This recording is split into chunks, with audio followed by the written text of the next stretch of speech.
Will you please take your seats? Is this on? Testing 1 2 3. Testing 1 2 3. Please take your seats. We're ready to start. The taping is finished. We have one request. There will be, if there are questions after any session, there will be a roving mic. So if you have a question, we will hold it until the roving mic reaches you so that it'll be completely recorded.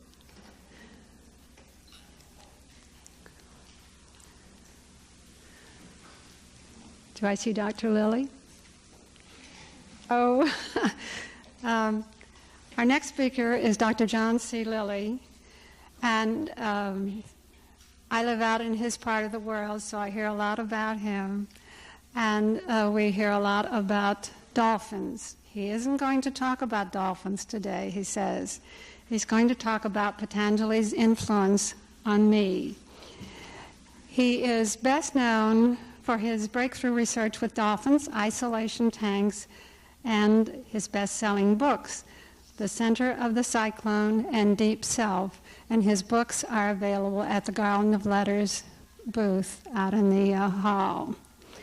His credentials include training at Caltech in biology and at the Pennsylvania School of Medicine, where he got his MD degree. Research in medical physics and biophysics as an associate professor at the University of Pennsylvania. Work in psychoanalysis at the Institute of the Philadelphia Association for Psychoanalysis and at the Washington-Baltimore Psychoanalytic Institute, and work at the National Institute of Mental Health and the National Institute of Neurological Diseases and Blindness.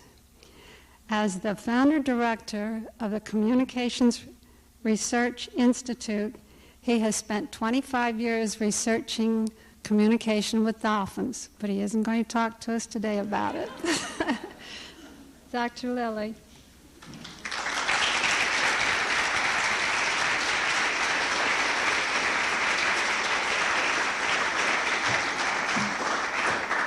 Thank you very much.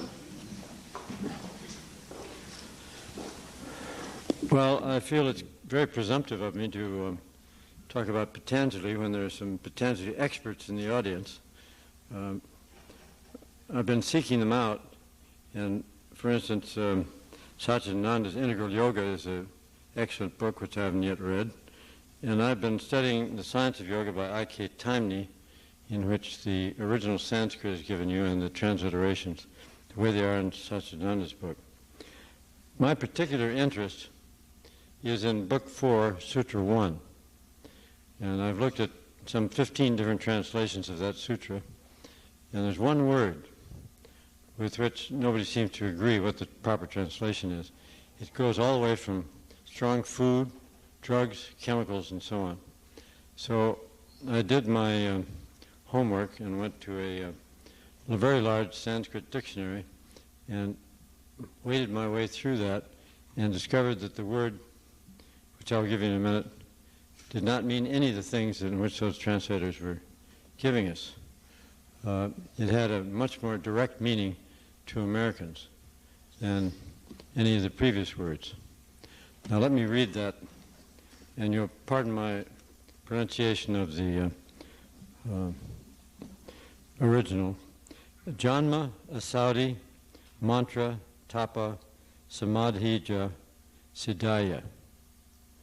All right, and that is translated by I.K. Taimni as the cities, that is the psychic powers, are the result of birth, drugs, mantras, austerities, or samadhi. Well, let's take that apart. Janma is obviously birth, and some people translate that as that which one has risen to in previous lives. So your birth is a celebration of what you were in previous lives. Other people say it's merely the genetic code and you're inheriting a genetic structure which can achieve the cities very easily. Saudi is the word in question. This translated here as drugs. Others translate as strong food and so on. Well, a Saudi turns out to be, very simply, herbs containing light, light containing herbs. Now, any young American can tell you what those are. It's cannabis indicus, pot in other words. It's psilocybe mushrooms, the magic mushrooms of Mexico. It's Amanita muscaria, another mushroom. It's peyote, and so on. Some of these were obviously available in the time of Patanjali, presumably especially the mushrooms and the cannabis. We don't know what other ones were available, and this has been researched by various people, and the soma of the Vedantas was also researched, and that was presumably Amanita muscaria. But it's very confusing because the people reporting on this do not give a sufficient number of their own personal experiences with these substances so that you can pin down which one it was. And we're still having difficulties with that. The broad reach of psychedelic experience from these substances varies from one person to another in such vast parameters that it's very difficult to pin them down. However, if you yourself have had the experiences with these various things a sufficient number of times, you begin to recognize those who really had the experiences of that particular, induced by that particular chemical or whatever. My own experiences were started when I was at the National Institute of Mental Health, and I got interested in isolation, scientific isolation. I was interested in the observer. In physics, for example, they say a physicist is an observer observing a system outside himself, and this is very carefully specified. Well, I decided that I was going to make my observer the system being observed, and this is not easy. And if you've been through psychoanalytic work or any of the other places where you're expected to do this, you can see what the difficulties are. Are you some sort of a fantasy chasing its own tail sort of a thing? Well, it turns out it's much more complex than that, and there's no simple way to specify the observer as the system observed. I spent 10 years in the tank. That's only an hour at a time, of course. Before I took any chemicals in the tank. And I was in the National Institute of Mental Health when I was doing this, and there were pushers of LSD there. LSD had come across the Atlantic, and people kept urging me to take LSD. And I said, no, I want a physiological baseline for my isolation work. So I was adamant about this.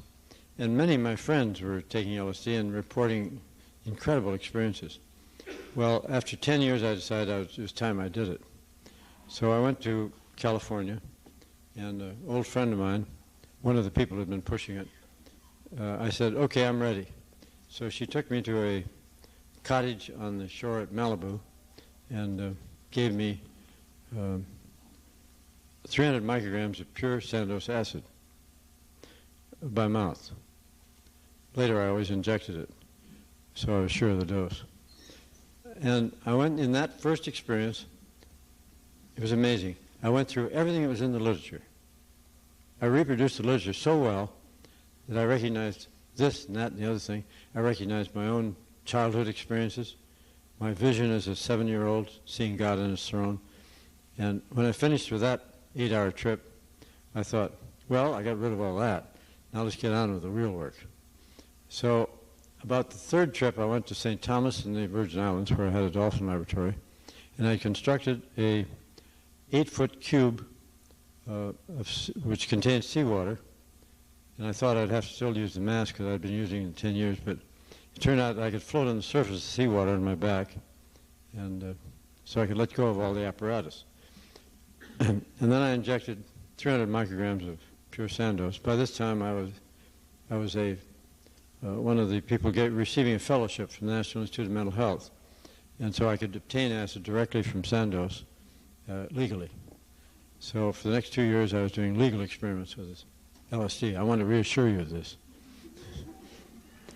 And after the 5 years of the fellowship, I wrote a book called Programming and Metaprogramming the Human Biocomputer, which tells you what I was doing during those years.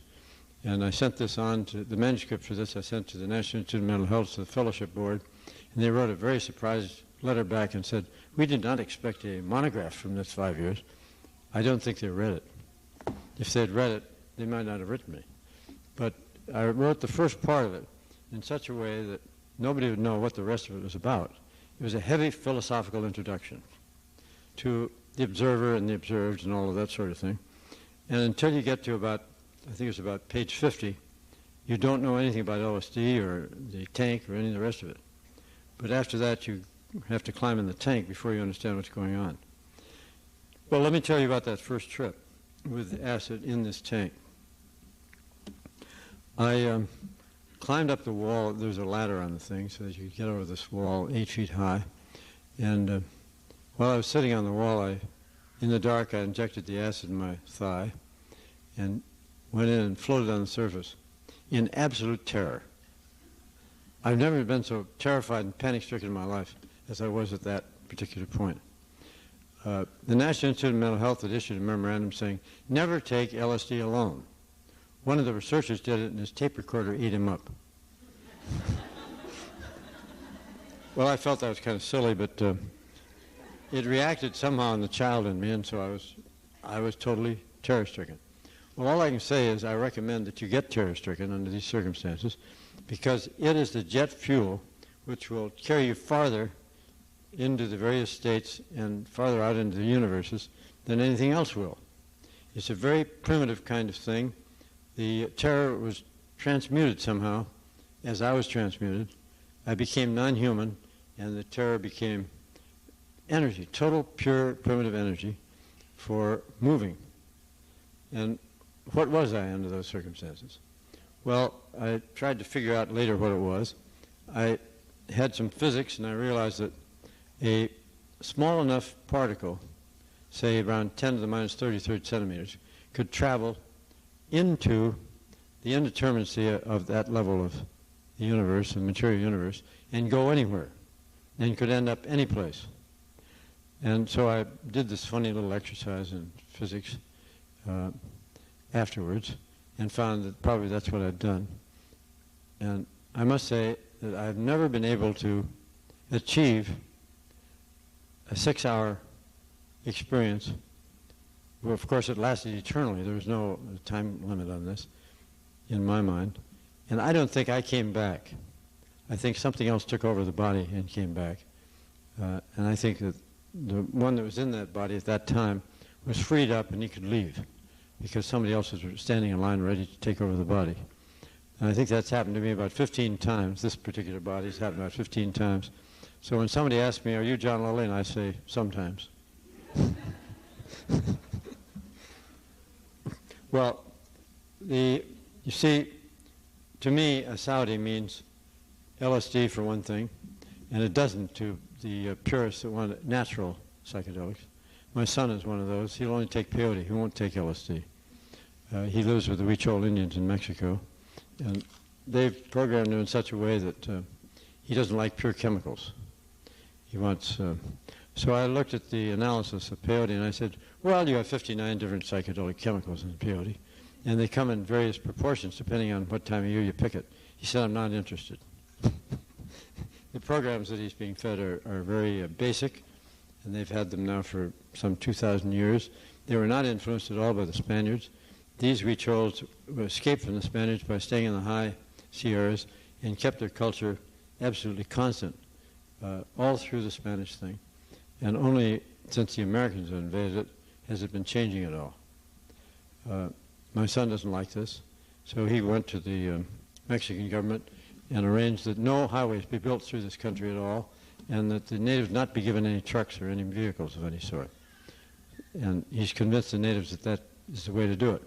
And he will bring them to Mexico City, and they can sell their yarn paintings and so on, and keep their culture intact. I don't know how long it's going to last. But there's another culture, you see, who knows about light-containing herbs, peyote. And around the world there are probably many more that we don't know anything about. Well, I was prejudiced, of course. My training was in natural sciences, biochemistry, organic chemistry, and so on, medical school, and psychoanalysis. I've strictly been a Westerner until the LSD came along, and suddenly I realized that there's a whole universe that I had never entered and never talked to anybody about, and Patanjali is probably one of the best sources of realizing something of that universe. And it as it were, they suggest that you don't need LSD, you don't need the drugs, that if you stick to it long enough and do it in the right way, that you can achieve all of this strictly with the disciplines that your master can give you. Well, I've never been exposed to that. I went to Chile seeking a master at one point, and I had a lot of fun. I realized that what I'd been through with LSD and by psychoanalysis and all the rest of it had placed me somewhere very high in this master's opinion, Oscar Chazo. And there were 50 other people that went with me from there, from Big Sur. And I spent 7 months. And when Oscar Chazo turned the training over to the group, I left. I realized that the master was no longer going to teach, so I left. And I must say we had a very good exchanges down there. I don't think you ought to tell anybody this, but we did use LSD once in a while. And there's an amazing kind of difference between what I learned with LSD and what other people have learned. You see, I learned it in 2 years in St. Thomas in the Virgin Islands in an isolation tank. And I wrote and I wrote and I wrote and I dictated and took all sorts of notes. And I couldn't keep up with what was happening, obviously. You get about 1/10 of 1% of what happens on a given 6-hour period when you come back. But I did what I could with it. And then I came back to the United States, and the furor that started, the laws were changed. In '66, LSD was now illegal, and I sent the remaining 150 milligrams I had back to Sandoz, and at their request. And one of my friends who kept his said, "Well, why'd you do that?" And I said, "Because I don't want 8 government agencies looking over my shoulder all the time." And he had 8 government agencies looking over his shoulder, and he still does. And you can't do any research anymore with LSD as long as anybody knows you're doing it. So that's what can happen with the law and not on your side at that point. But I didn't regret this too much, because it meant that the people who didn't have sufficient courage were kept out of the field, and only those with lots of courage could even enter it. And there are a lot of youngsters nowadays that have courage, and they're doing it. But you aren't going to hear from them until much later. I think in terms of the younger generation, there's more LSD being consumed today than has ever been consumed.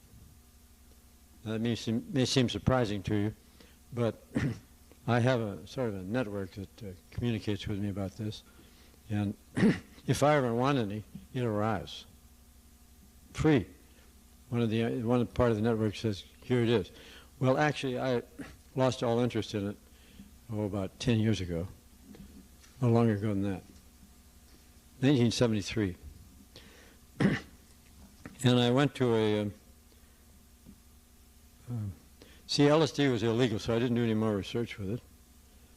I wrote the book. I wrote Son of the Cyclone in 1972. And then in 1973, I was giving a workshop at Esalen. And by the way, I'd had migraine attacks every 18 days for 50 years.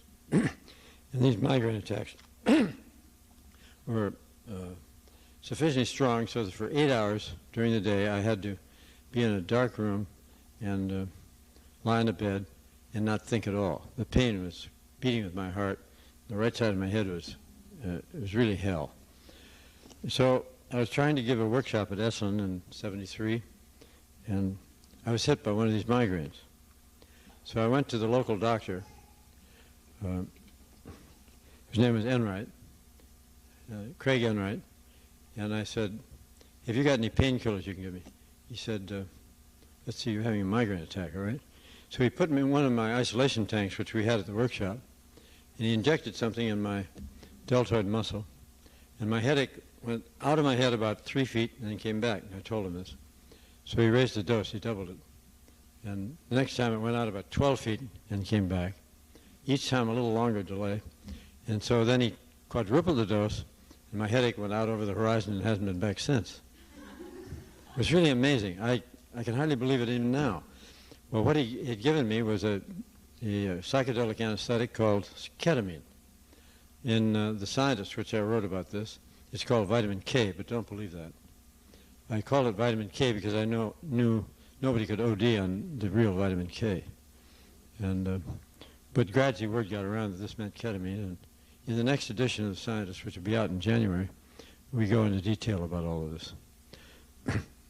Well, so at that point, I realized that here was something even more powerful than LSD, and it was very short trips, 20 to 40 minutes, and that you could have good control by dosage, and that you could repeat it again and again as often as you wanted to. Where it was LSD, it wore out, and you couldn't repeat it for another week or something. So that we had much better control of the parameters of the chemical being used.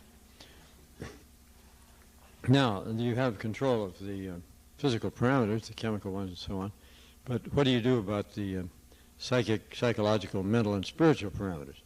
Well, that's the difficult part of all this research.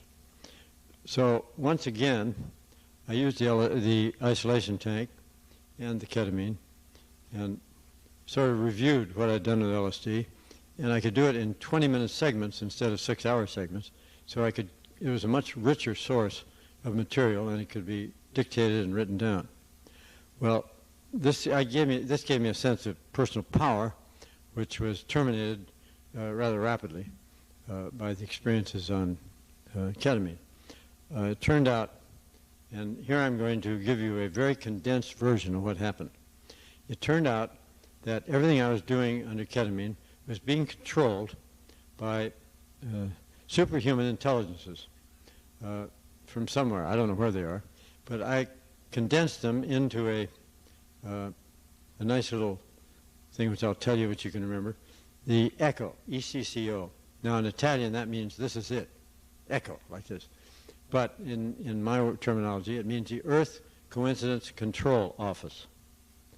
And that's a sub-office of the Solar System Control, Coincidence Control Unit, which is a subsystem of the galactic one and so forth, the cosmic one, as you go on up. The only one that speaks human is ECHO. The others are all such high level that we can't possibly understand them. And I wrote up in Dyadic Cyclone, which I wrote with my wife Tony, in chapter 0, which is before the dyad began, I wrote up this ECHO thing and the rules for being an ECHO agent. Now, if you want to be an ECHO agent, first of all, you have to assume they exist and that they're real. And that's the most difficult thing for most people. Secondly, you must remember that if you're going to be an agent, you're going to be an agent for your whole life and you can't escape them. And they are going to control all your long-term coincidences, and you are expected to use your best intelligence to control your short-term ones. And that's quite a job, actually, to do that. Then you must also remember that you are expected to expect the unexpected every minute of every hour of every day. And finally, if you find out, you are on this planet to find out how they control the long-term coincidences, and once you find out, you can leave and you'll never have to come back. And you must remember, however, that cosmic love is absolutely ruthless. It teaches you whether you like it or not. Don't take this so seriously. This is all translation from other texts, as you probably recognize. Patanjali had quite an influence on this, by the way. And I didn't write it. ECHO wrote it through me. Now, I wanted some demonstrations of ECHO of how well they could control me and what I was doing and my thoughts and my memories and all this. Well, it turned out they can do anything that you can conceive of. So, but I wanted some nice, simple demonstrations. So one day I was staying at the house of a psychiatrist, a friend of mine up in Santa Barbara, and he had furnished me with ketamine if I would stay around his house. He wanted me to be controlled about this. And so I stayed around the house, and there was an Indian sitar player living in the house at the same time, So I used to take ketamine and lie down at his feet and be transported into various Indian spaces by this music. So there were two things that happened at that point. A man called me up, very upset, from Northern California, saying the Shell Oil Company was shooting off air-compressed bombs to do seismic exploring in the Santa Barbara Channel, and this was wrecking the ears of the gray whales who were migrating through that channel. So I turned to the Indian and I said, what do we do about this? He said, well, we'll play storm music and we'll get those boats out of there.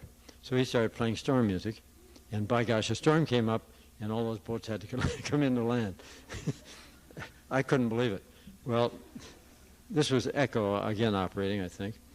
Then another time I took my van out at night, about 2 o'clock in the morning, and I was in communication with Echo because I had enough ketamine in me. And I said, okay, let's see you drive this vehicle. I'll sit here and take my feet off the brake and off the gas and off the steering wheel. And we're in a nice place where there are no cars, but there are a lot of turns to do. And by gosh, they took me for the next half hour, they took me all through a very complicated path. And I sort of watched this, and I said, nobody's going to believe this story.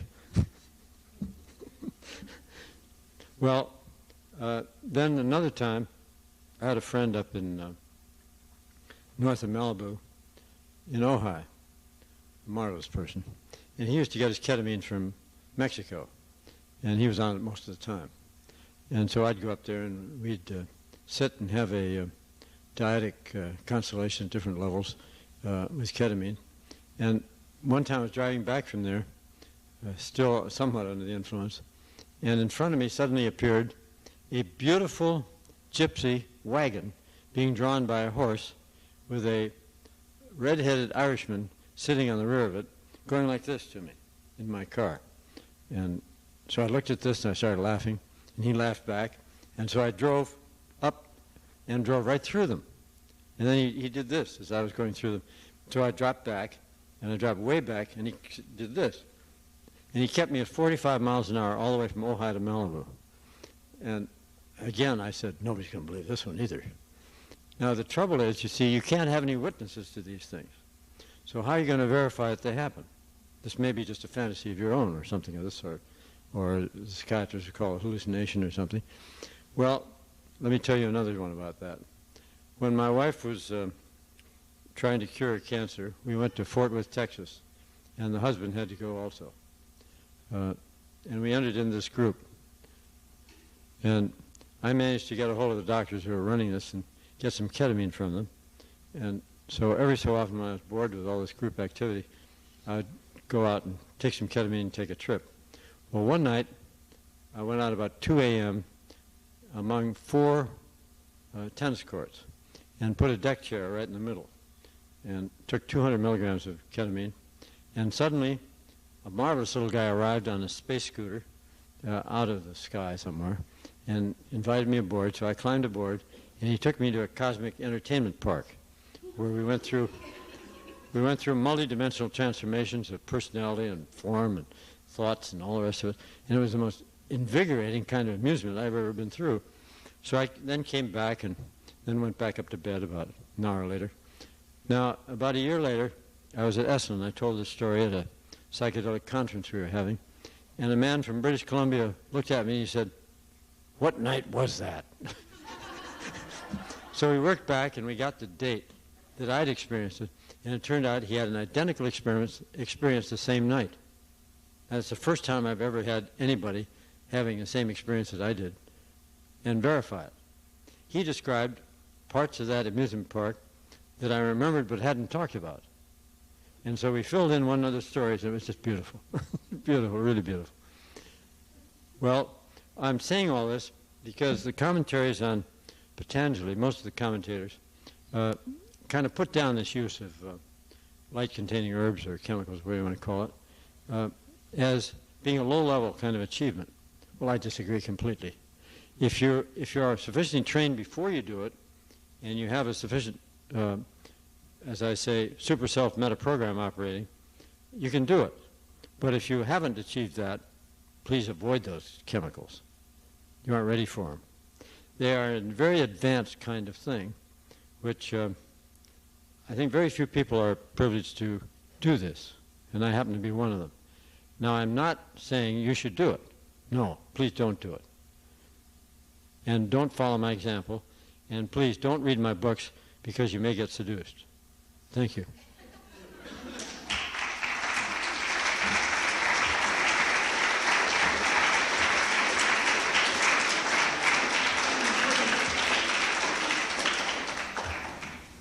Okay, let's have questions.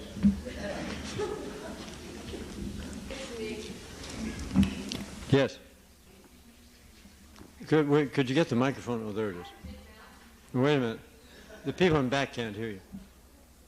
He's got a big microphone. Stand up and talk to it. Come on, don't be bashful. I just want to know, was that the only verse in Patanjali that influenced you? Pardon me? Out of all of the sutras, was that the only sutra that influenced you? Oh, Lord, no. No, there's I don't want to go into it, but for instance, in neurophysiology, I spent 10 years examining the positive and negative reinforcement systems in the brain. Okay? And I realized suddenly that pain generates aversion and pleasure generates attachment. Well, that's Patanjali. And it's in the brain, it's built in. So that you acknowledge that Where's that microphone? psychology in Patanjali. I just found it very, I guess, weird and strange that that was the one sentence, the one sutra that you chose out of all of the other sutras. Why? From my own... It's the one in which most of the people disagree with me. And I think Patanjali agrees with me. Do you think that you could, on an individual level, get to the spaces where you got, which, by the way, I acknowledge, I read your books, I loved them, they were very exciting, but I believe I can get to those spaces without the use of drugs. Well, I believe you can, too. Sure. I believe it's sufficient if you have the right kind of birth, you have the right kind of training, and all the rest of it. Sure, why not? I was just brought up wrong. I was born and raised in the Irish Catholic Church, and you can imagine trying to get rid of that program. I had visions at the age of 7 in which I saw God on his throne and all the rest of it. And later, of course, when I took LSD and looked at the same visions, I realized that these were programmed totally from the church. And they didn't have anything to do with God. And let me tell you a very risque story. The first time I had an orgasm, when I was 12 years old, I was on an exercise machine, and my bottom fell out, and I went into a very far out state, and I said, "Oh, a gift from God," directly.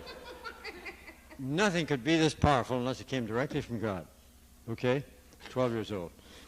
The next time I went to confession, the priest said, "Have you ever jacked off?" And I didn't know what he meant, but I did underneath know what he meant. And I said no. And he said, "Well, don't you, because it's a mortal sin." I left the church right at that point. It was beautiful. No, I'm all right.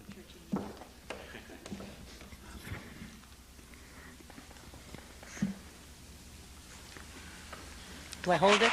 See, I'm 72 years old, and I can get away with saying anything. I'll be 73 in January. On my 70th birthday, I had a big party, and there were 300 people present, and I announced to the whole group, "I have now made it. I've gotten to 70 years old, and I will no longer have to do anything that anybody tells me to do." That's wonderful. My question, in a way, is not quite a question. It's a reaction to what, to the experience that you mentioned, quote, about your connection with these creatures when you were in that particular space, and the verification that was, in a way, necessary to check it out, to see, we're not having a schizophrenic trip here or a delusion. Well, I have had a similar experience, and then it checked out at a synchronistic level. Several things happened in, quote, ordinary reality to connect with the extraordinary reality. It's called coincidence control. Coincidence control, fine. Now, the thing that concerns me is that, assuming that there are such creatures out there, wherever, how... They aren't creatures, by the way. What? They aren't creatures. They're beings? Yeah, if you want to call them that. I mean, I call creature a being. I'm a creature, too. So they are beings out there. Now, I mean, when I had my experiences, they seem to be very powerful beings, very concerned, you know, with good things about the earth. But I mean, are they always that way? How do we really know? We don't. Right, so what do we do about them? Nothing. You mean we leave it totally to them? They'll do it. You don't have to do a thing. You know, I mean, why allow ourselves to be open to them? For what purpose? Well, I'm afraid you're still caught in the view that you, somehow or other, have a will, and that you can will things to happen, and you can control things to happen. That isn't true at all. Oh, it's just a possibility. I'm not saying that it's true or not. Let's say a priori, which, you know, we have been trained to think that way. But I'm just considering it as an option. So let's say my option would be I have no will, and whatever happens, happens, and so be it. As you wish.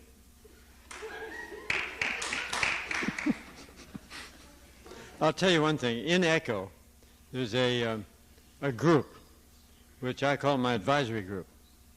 And you know who's on that advisory group? Well, it starts out with Einstein, Freud, Jung, and Patanjali. And they're always advising me.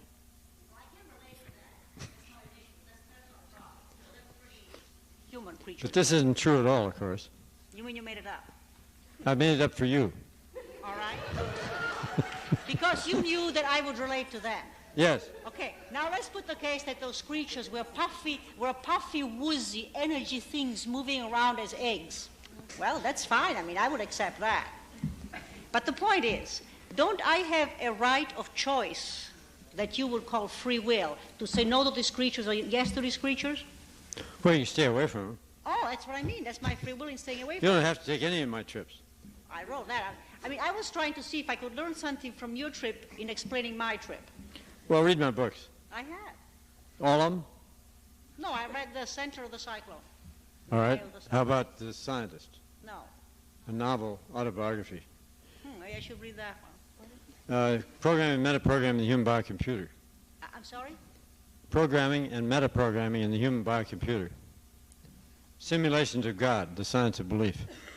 That's a lot of books. What? That's a lot of books. Well, I wrote 11 books, 5 of them on dolphins. Yeah. You see, if you write books and then you give talks, you can keep your talks rather condensed and short by saying, yes, I wrote that in a book. I understand. Nice cop-out. Well, by the way, if anybody has questions about dolphins, I have my own personal colleague, Barbara Clark here, who will answer those questions. I don't answer questions on dolphins anymore. She's the expert. She's read everything I've written, and she knows what I wrote. She's had experiences with our dolphins, especially when they let the last 2 go free about a month ago. And that's all I'm going to say about dolphins.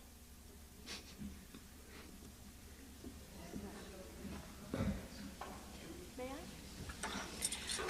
I was wondering what is next. Do you have any plans for the future? You seem to have done Pardon?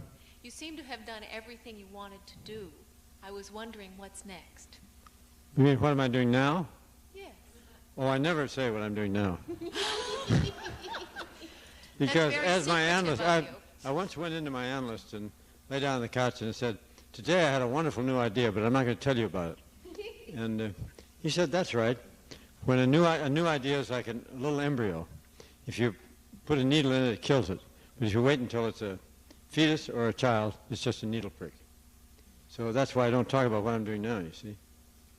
I like that answer. I do too.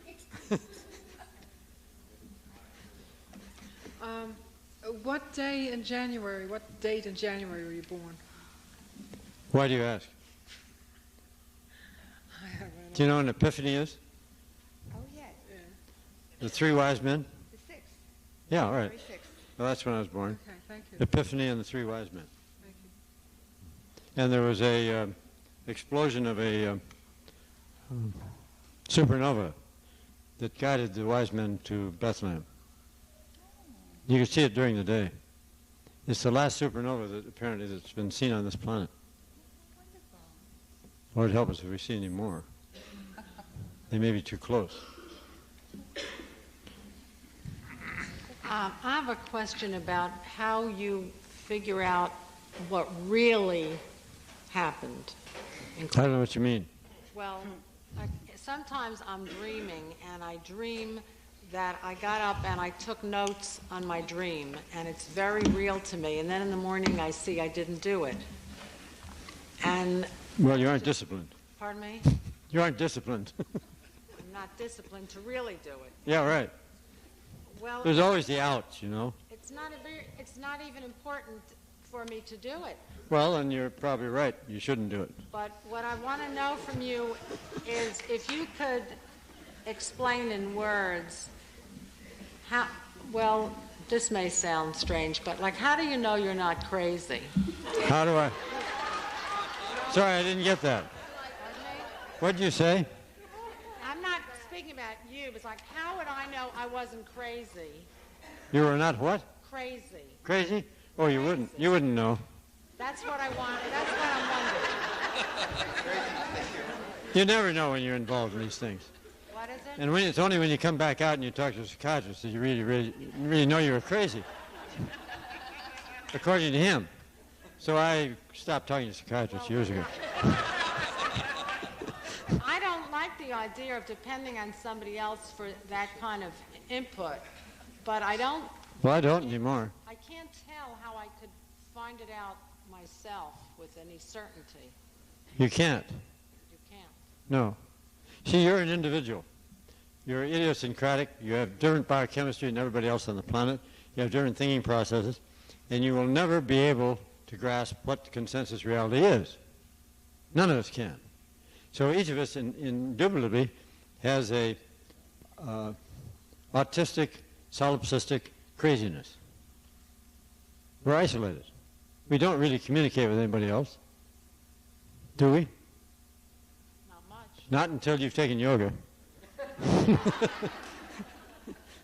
Then, once you get involved in yoga and these similar things, you realize that you're no longer idiosyncratic, you're no longer solipsistic, you're no longer autistic. You're a part of a huge group mind, which is way beyond anything you conceived of before. So you stop asking nonsense questions.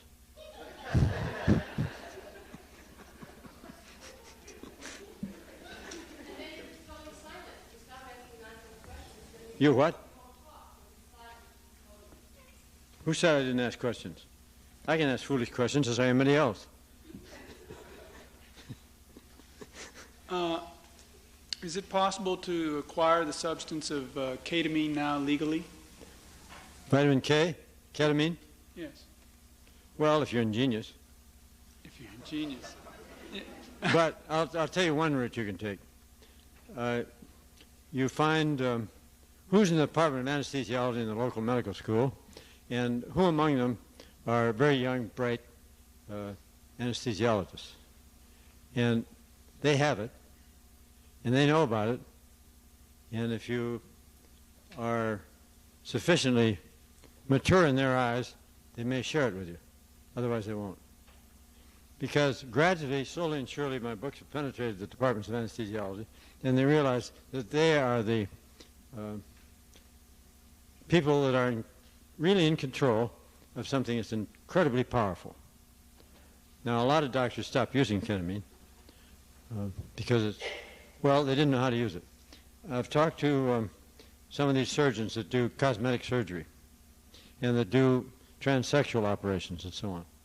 And it turns out that these are incredibly compassionate, loving people. And they use ketamine. So I asked them, how do you use it?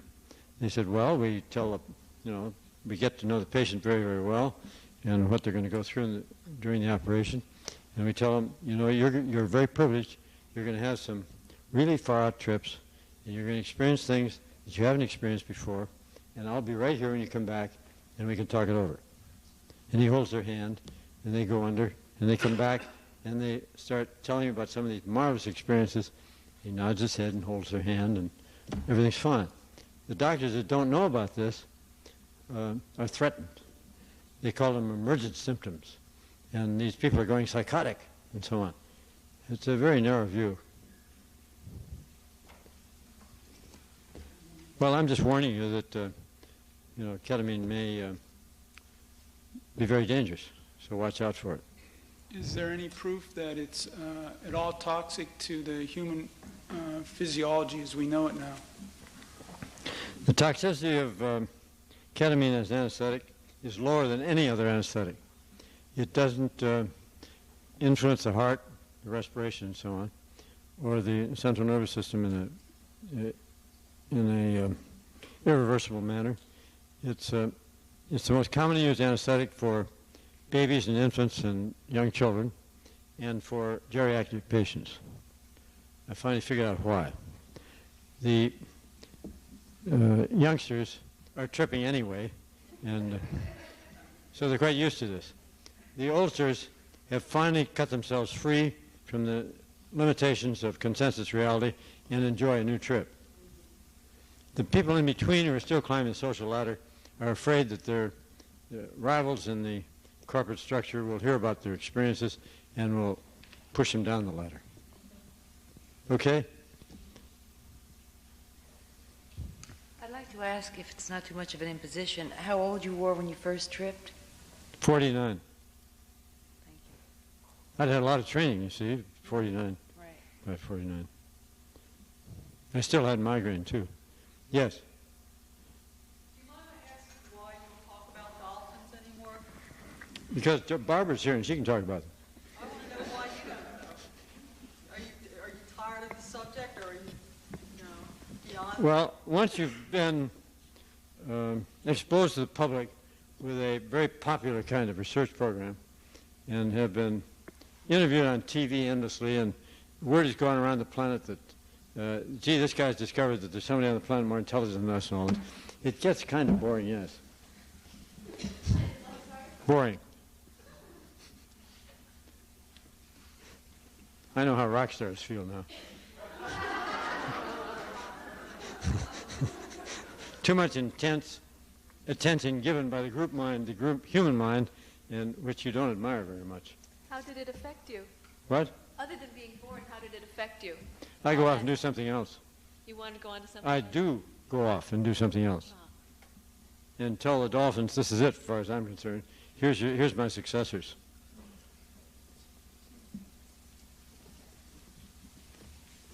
People ought to do this more often. Really retire, you know what I mean? When you really retire, you then can start over in something entirely new, and so you're a youngster once again. If you want to enter the kingdom of heaven, become as a child. Right? So I'm a very happy child these days. I want to get something clear, so that I can quote you properly. I dare you. Nobody ever quotes me accurately. Okay. If, in fact, we create everything, everything's within us, every chemical is created in the brain. Who said that? A lot of doctors. I'm not a doctor. Well, I don't believe that. You don't believe that? No. Okay, then I can't ask the second part of the question. And I don't believe they're the victims of the chemistry of our brain either. No, I don't mean the victims. I mean that the power is within us to create. Well, wait a minute. Let's be much more specific and clear about this. I have a brain, you see. No, I don't have a brain. A brain has me. Fine. And according to Western medical science, that brain generates the program known as my self-meta program. Right. So John Lilly is just a little program floating around among a lot of other programs in a great big biocomputer. Well, that's Western medicine. Now you get to Patanjali and various masters coming from the East, and they say, yeah, but what about the Purusha and the Atman and so on? And they start naming all sorts of things that you haven't heard of before, and suddenly you begin to realize, oh, I'm not generated by my brain, am I? I'm somebody else that came along, found this brain, and said, okay, I'll go along with you. But chemically, can your brain, your own brain, or can anyone's brain secrete, for example, vitamin K or LSD? No. It cannot. It must be. No, it doesn't need to, because there are other chemicals it can secrete that have the same effects. Right. So then we can't. But we don't know what those are. Okay. So if we can, depending on our birth, either secrete it ourselves or get it from an outside source. If you want to talk like a human, yes. Okay. And you do want to talk like a human, Yes. right? Okay. That's good. I'd like to hear more about Echo. Well, ask them. If you listen, they'll talk to you. But they have funny ways of talking once in a while. Should I tell another Rizke story about Echo? This one's really nice. I have a computer with a modem on it, and so I'm able to call in dialogue and knowledge index and various programs. So I started plugging in ketamine. Well, I got 2,936 references on the first go, so the computer said, okay, you've got to specify what aspect of ketamine you want. So I went through various aspects, and I was interested in the isomers and all this sort of thing. But finally, I got to the key one, and that is ketamine and psychiatry. Okay? So there are only 2 papers out of the 2,000-some papers. One of them is from Iran. And there's an Iranian psychiatrist and an American psychiatrist collaborated. This is a marvelous paper. You ought to look it up. And they took 100 patients that ranged all the way from manic depressive, schizophrenic, paranoid, and all the rest of it, and gave them one single injection of ketamine and got them out of the hospital. 5 years later, they weren't back in the hospital. So what had happened? Well, they said, what we did, we knew these patients very well, and each one of them, we programmed them to experience under ketamine what they feared most. Okay? And we knew that a lot of them experienced things that they didn't know they feared because they were unconscious fears. But the ketamine brought it up into the conscious, and they lived out their worst fear for 40 minutes or something. Well, in other words, this cleared the biocomputer of their disease, and they walked out. So this was repeated at the University of Alabama in the sociological department, and they call it anxiety stress examination of mental illness. And they also freed up their patients. Do you know that this hasn't been repeated by anybody? You know why? Because most therapists do not like to see patients going through what they fear most. And they don't like to see patients get cured so quickly because then their income drops off.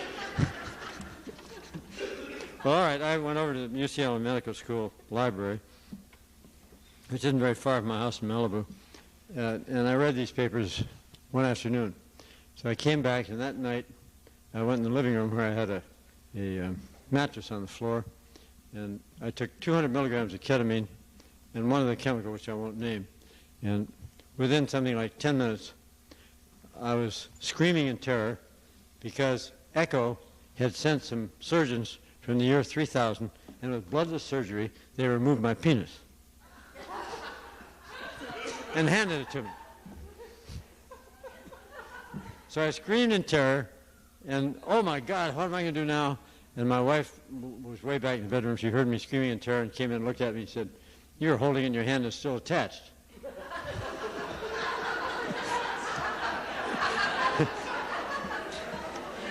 So I looked up at the ceiling and I said, "God damn it, Echo, who's running that show up there? A bunch of psychotic kids?"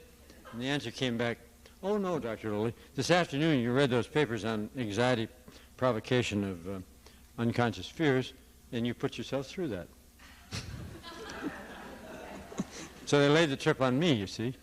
In what way has your contact with Echo changed your life or enhanced your life? Well, I have a lot of fun with it.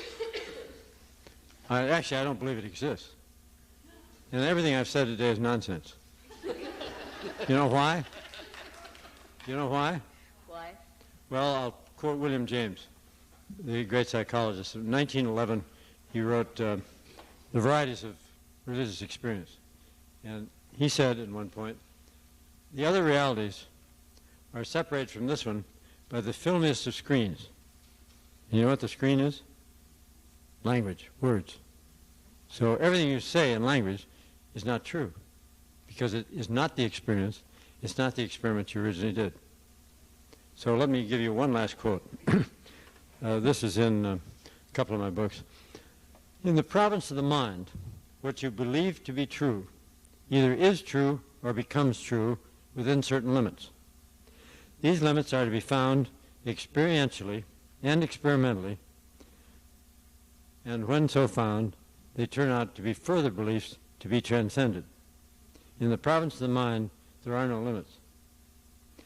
In the province of the body, there are strict limits which only very rare people can transcend, and please don't try it.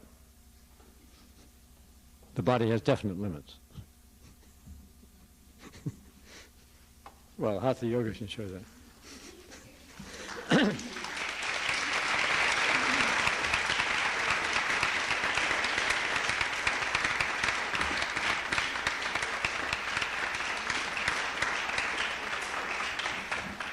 Any more questions?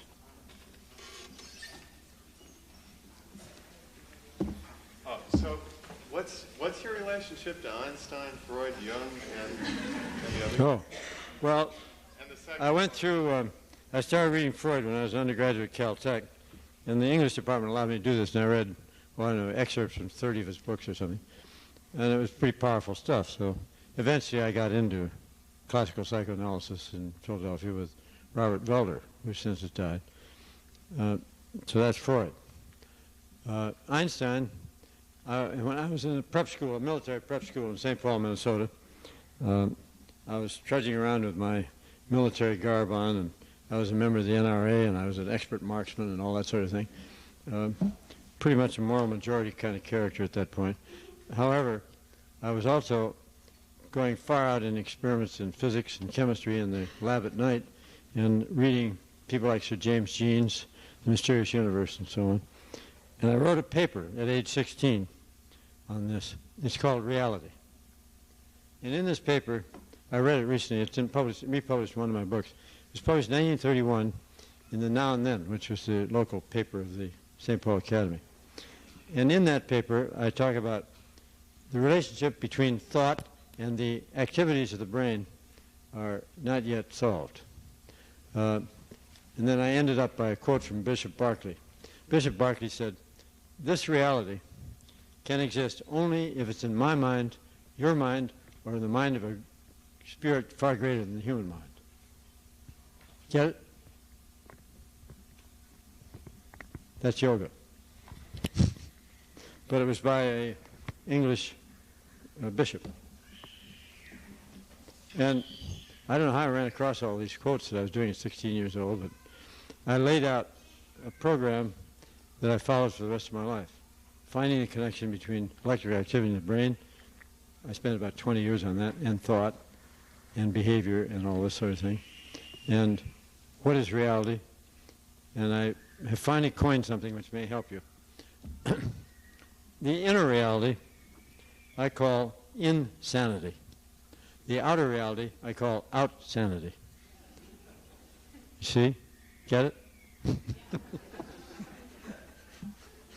So, if anybody has an experience that they recount to me, I say, okay, it's true. That's their insanity, and they're trying to express it in my outsanity, and so I have to believe it. Okay? Is the point to observe the... Comment on time? Is it continuous or discontinuous? That's a nice question. Patanjali says it's discontinuous. I believe him. But is it the same throughout the universe? Discontinuous. Well, you have a theorem in physics called Bell's theorem. You ever heard of it? Well, Bell's theorem, in counter to Einstein's, Einstein claimed that all the signals that are traveling through the universe cannot travel beyond the speed of light, 186,000 miles per second. So we're 8 minutes from the sun, and so on. So nothing going on in the sun can be seen until 8 minutes has passed, right? But Bell's theorem says no, that there is a transmission of information from every electron throughout the universe to every other electron that's simultaneous and continuous. Right? Okay. Now, this is where we get into all sorts of things like ESP, mental telepathy, and all this.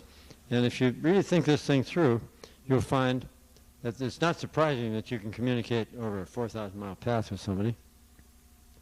It really isn't surprising. And if you both know Bell's theorem, it's much easier. About echo, is the point to, I'm over here. Where are you? Right Over there. here. Is the point simply to observe the coincidences or the fantasies where? Oh, this is really tricky. You know, Jung had a concept called synchronicity. And I looked through all of Jung's papers looking for the definition of synchronicity. And you know, there's only one place that he defines it clearly. And that's in his introduction to the I Ching. You read that? Well, you ought to read it. There's a paragraph in there in which he says, in effect, he says, the synchronicity of events is coincidence control of events. So there's echo. Same thing, all over again. But hidden under another name. Yes?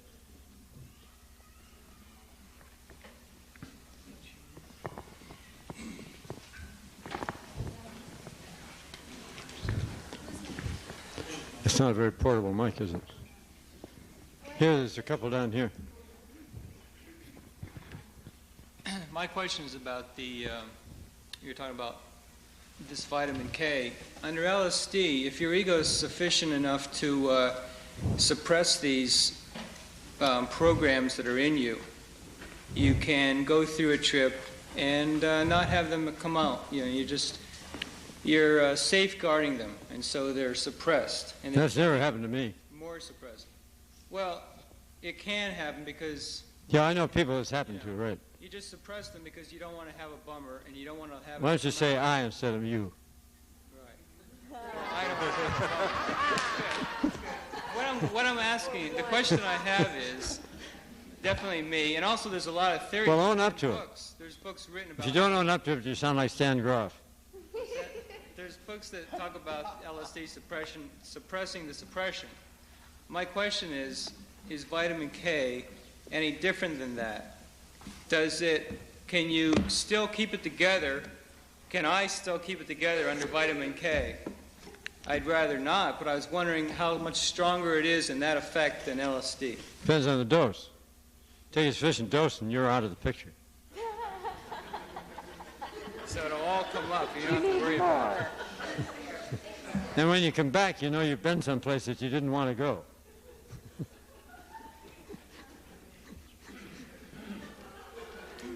With all the brakes on. What role does God play in the... What?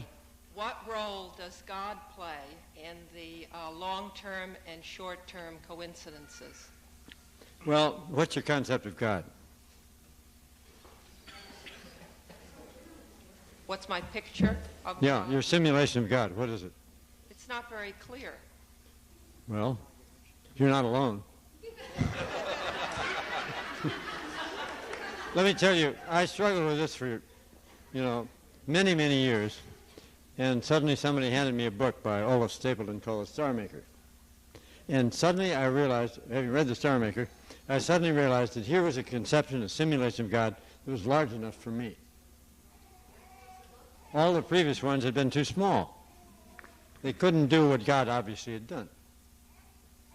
They couldn't create the universe because they didn't know enough physics. And so on.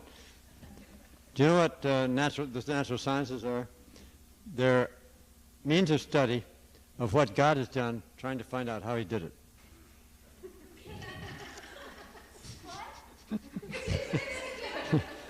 The natural sciences, and by the way, what's the queen of the natural sciences?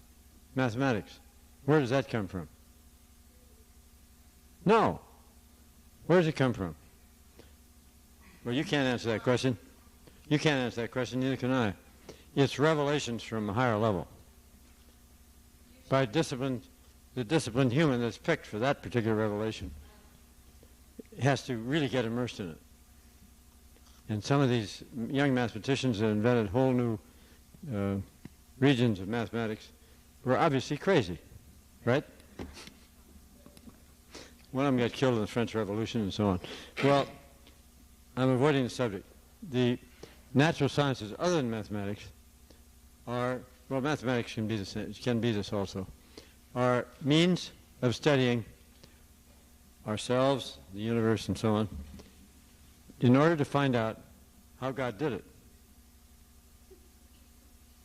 Okay? So the better your science is, the closer to God you are. Einstein knew this. Feynman knows it, and so on. The best people in science all know this. There's no quarrel with it. Can you say anything about, or can anything be said about how vitamin K works? I guess that's... Very well. I know, but in addition to that, can you say... I don't know how it works. Nobody does. We don't know how LSD works either. We don't know how our brains work. We haven't sufficient knowledge of our own brain structure and function to solve any of these problems. Now, there are a few people that are out in front in this area. One of them is a young neurophysiologist, pharmacologist at Hopkins, who has done more probably on brain, the endorphins and all the various secretive activities of the brain than anybody else.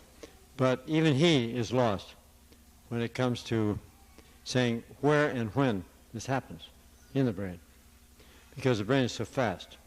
I just spent yesterday with my old boss, Britton Chance, at the University of Pennsylvania, and over the years he and I have been discussing non-intrusive ways of bringing out to the outside the activity of the brain in such a way that we can understand it, and taking stimuli and putting them in the brain so that we can influence its activity. And I use brain electrodes and all kinds of systems like this, and we got to be calling brain electrodes an invasive technique because it destroys brain. So we were looking for non-invasive techniques. Well, you may not know it, but there's a new system called nuclear magnetic resonance. Have you ever heard of this? Yeah. Okay. Which is non-invasive. For instance, I can show you pictures that I have in my wallet of my brain taken with nuclear magnetic resonance. They're beautiful. I found out I had a brain. And that it's a young brain, not an old brain, and it doesn't have any hidden cancer in it, or rocks, or calcium, or any of this other stuff. It's pretty good, apparently, by the criteria these people use. Well, that can only go so far, because you can't record the activity with this. You can record the structure, the steady-state structure as it's happening now. But this machine has to, as it were, integrate over a certain period, which is too long to see anything about activity. So they're still hunting in the Johnson Foundation at the University of Pennsylvania, and I must say that they've gotten so much further than I ever thought they would. They can now take and put a coil on the top of your head and put a magnetic field on your head and follow the activity of the various chemicals in your brain. What they do is have a frequency spectrum like this, and ATP will be here and so on. And you can see all the different chemicals, and you can see their height. But this is still taking 4 seconds. And what you need is milliseconds, or less, microseconds. But they're on their way to getting these things. Now, for getting the way I want them, it's going to be, I don't know, 1,000 years, and I hope they never do it. I gave up because I realized that humanity isn't ready for this sort of thing. I gave up trying to talk to dolphins because I didn't want anybody to talk to dolphins with humanity acting the way it's doing these days. It's a disgrace. We're so stupid when it comes to atomic energy and all these different screwball laws like the Mies Commission, banning Playboy in 7-Elevens. There's so much nonsense going on by very powerful people, including President Reagan, that I don't want to talk to dolphins. I don't want them to talk to dolphins because they'll probably give them all sorts of stupid ideas like it's pornographic to swim in the ocean the way you do without any clothes and shitting in public and peeing in public and killing all those fish. And look at all that urine and feces you're leaving around contaminating our ocean. Well, that's just a sample of the kind of thing that goes on in Washington Times. Well, luckily, a friend of mine became the head of the National group that are in charge of whales in this country, whales and dolphins, Bill Evans. And he signed the permits so that we could free our dolphins. Before that, you know, it was illegal to free dolphins that you'd purchased. Yeah, I mean, but we managed to sidestep that by various maneuvers, saying that this was a research program and it was necessary to, do the experiment of releasing the dolphins, see if they go back to the wild ones.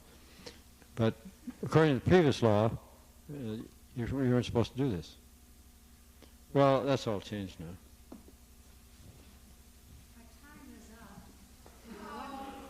Great. Thank you.